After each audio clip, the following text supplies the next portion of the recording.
Episode number 259. In a minute a hand came down over the page, so that she could not draw, and Laurie's voice said, with a droll imitation of a penitent child, "I will be good, oh, I will be good." But Amy did not laugh, for she was in earnest, and tapping on the outspread hand with her pencil, said soberly, "Aren't you ashamed of a hand like that? It's as soft and white as a woman's, and looks as if it never did anything but wear Juvin's best gloves and pick flowers for ladies. You're not a dandy, thank heaven, so I'm glad to see there are no diamonds or big seal rings on it, only the little old one Joe gave you so long ago.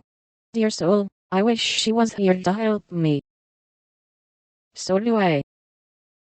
The hand vanished as suddenly as it came, and there was energy enough in the echo of her wish to suit even Amy. She glanced down at him with a new thought in her mind, but he was lying with his hat half over his face, as if for shade, and his mustache hid his mouth.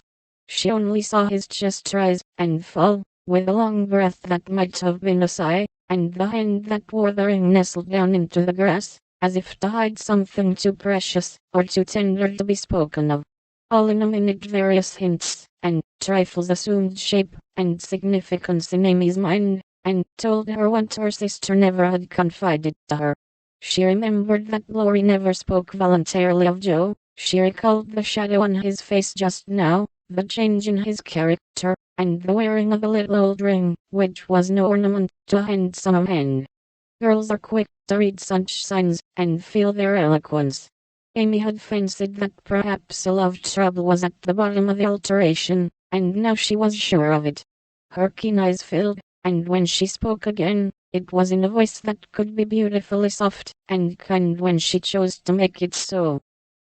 "I know I have no right to talk so to you, Laurie, and if you weren't the sweetest tempered fellow in the world, you'd be very angry with me. But we're all so fond and proud of you. I couldn't bear to think they should be disappointed in you at home as I have been, though perhaps they would understand the change better than I do." "I think they would," came from under the hat, in a grim tone, quite as touching as a broken one. "They ought to have told me, and not let me go blundering and scolding, when I should have been more kind and patient than ever. I never did like that Miss Randall, and now I hate her," said artful Amy, wishing to be sure of her facts this time. "Hang Miss Randall." And Laurie knocked the hat off his face with a look that left no doubt of his sentiments toward that young lady. "I beg pardon, I thought," and there she paused diplomatically. "No, you didn't. You knew perfectly well I never cared for anyone but Joe." Laurie said that in his old, impetuous tone, and turned his face away as he spoke. "I did think so, but as they never said anything about it, and you came away, I supposed I was mistaken.